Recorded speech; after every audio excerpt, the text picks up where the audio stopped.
Uttar Pradesh power corporation संविदा नवविदा कर्मचारी जहां लंबा संघर्ष की लड़ाई लड़ रहा है। नमस्कार, मैं विक्रम आपका स्वागत करता हूं हंगामा टाइम्स न्यूज़ में, जहां आज आपको बताते हैं राजधानी के बुद्धेश्वर में इनकी एक बैठक भी चल रही है, जिनके प्रदेश महामंत्री देवेंद्र पांडे और प्रदेश अध्यक्ष खालिद के नेतृत्व में आज की बैठक का आयोजन किया गया है, जहाँ पर कमेटी का विस्तार किया जा रहा है तो वहीं कर्मचारियों के जो शोषण हो रहे हैं उनके लिए एक आवाज़ बुलंद की जा रही है। अब देखना ही है कि किस तरह से इनका संगठन मजबूती के साथ आज खड़ा होता है और जिस तरह से नई कार्यकारिणी का गठन हो रहा है, कौन कौन लोग उसमें महत्वपूर्ण भूमिका निभाएंगे।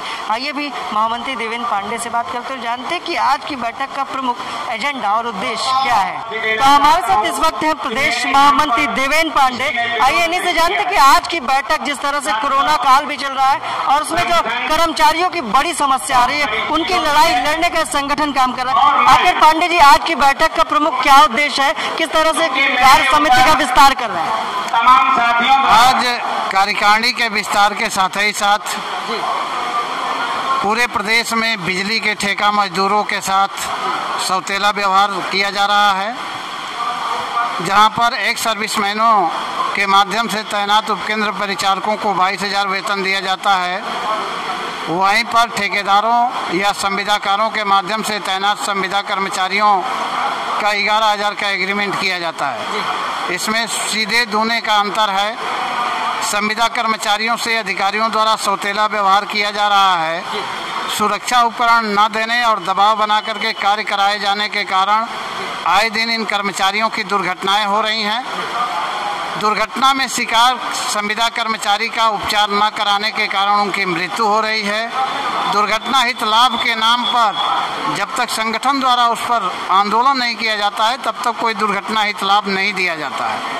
ये एक बहुत ही खेद का विषय है कि आज इतना जोखिम भरा कार्य करने वाले बिजली के ठेका मजदूरों को पूरी मजदूरी तक नहीं मिल पा रही है। इसलिए संगठन द्वारा आज का ये कार्यक्रम रखा गया है और कोविड-19 को ध्यान में रख करके बहुत ही जल्द आंदोलन की भी रणनीति तय की जाएगी। अभी कोविड-19 के कारण इसको फिलहाल कुछ समय के लिए आंदोलन टाला जा रहा है, लेकिन यही स्थिति रही तो इस मौसम में भी और इस काल में भी आंदोलन करने के लिए बाध्य होंगे हम लोग। ठीक है, तो ये थे हमारे साथ देवेंद्र पांडे प्रदेश महामंत्री। अब हमारे साथ प्रदेश अध्यक्ष इन्हीं से जानते हैं कि आखिर जिस तरह से लंबी लड़ाई कर रहे हैं, लड़ रहे हैं कर्मचारी और किसी तरह से जब दुर्घटना में घायल हो जाते हैं, क्या विभागीय मदद उनको मिल पाती है? जिस तरह से इनके महामंत्री ने बताया कि विभागीय उपचार नहीं मिल पाता, आंदोलन करने के बाद उन्हें राहत मिलती है। प्रदेश अध्यक्ष जी, ये बताया कि किस तरह से आज कार्य समिति का विस्तार हो रहा है, कहाँ कहाँ के संगठन के नए पदाधिकारियों का मनोनयन हो रहा है? देखिए, उत्तर प्रदेश पावर कॉरपोरेशन निविदा संविदा कर्मचारी संघ इस टाइम पे एक विचार कर रहा है कि जगह जगह के सारे जिलों के पदाधिकारी बुलाए गए हैं, उनको एक नया निर्देश देने का कार्य करने का फैसला लिया गया है। और जिस तरीके से आप देख रहे हैं कि इतनी महामारी के पीरियड में हमारे संविदा कर्मचारी अपनी जान दे के और प्रदेश को रोशन करने का कार्य कर रहे हैं, इसलिए आज की स्थिति में ये है कि बिजली नहीं तो कुछ नहीं। तो हमारे संविदा कर्मचारी बुरी तरीके से महामारी के पीरियड में लगे हुए हैं कि अस्पतालों में लाइट गए, थानों में लाइट दी जाए और हर परिवार वालों को लाइट दी जाए, हर घर में लाइट दी जाए।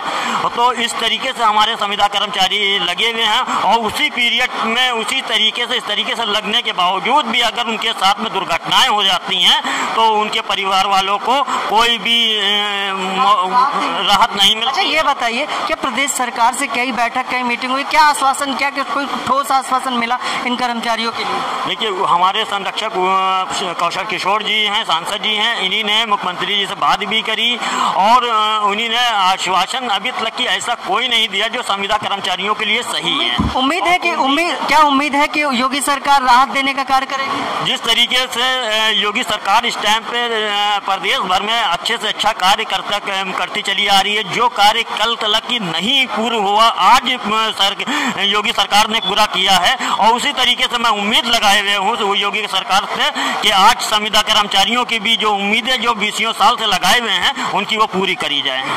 तो ये थे हमारे साथ प्रदेश अध्यक्ष खालिद, जिन्होंने बताया कि किस तरह की समस्याओं से जूझ रहे हैं संविदा निविदा कर्मचारी। जहाँ इन्होंने ये भी बताया, बड़ी बात भी कही कि प्रदेश सरकार से कई बैठक, और जैसे कि इनके संरक्षक भी क्षेत्र के मोहनलालगंज के सांसद हैं, उन्होंने भी कई वार्ताएं की, लेकिन अभी तक कोई ठोस निष्कर्ष नहीं निकल पाया। जहाँ अभी भी संविदा निविदा कर्मचारी संघ की जो संघर्ष है अभी तक जारी है। आज की बैठक का प्रमुख उद्देश्य, जिस तरह से उन्होंने बताया कि कार्य समिति का विस्तार और जो दिक्कतें कर्मचारियों को आ रही हैं उसके लिए एक बैठक कोविड-19 वैश्विक महामारी के चलते सोशल डिस्टेंसिंग नियमों का पालन करते हुए आज की यह बैठक राजधानी में बुलाई गई।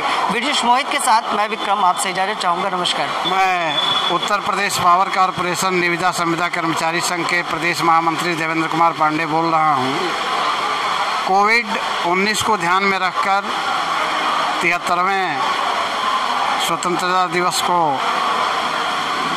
मैं सबको बधाई देना चाहूँगा। देशवासी जितने भी हैं, इसमें चाहे वो किसी वर्ग विशेष से हों, सबको हार्दिक शुभकामनाएं हैं हमारी। और मैं सबसे यही निवेदन करूँगा कि कोविड-19 की महामारी को ध्यान में रखकर सोशल डिस्टेंसिंग बना करके मास्क का प्रयोग करते हुए जो भी शासन के तरफ से गाइडलाइन दी गई हैं उनका पूरा ध्यान में रख करके इस स्वतंत्रता दिवस को मनाएं लोग। हमारे तरफ से सबको हार्दिक शुभकामनाएं।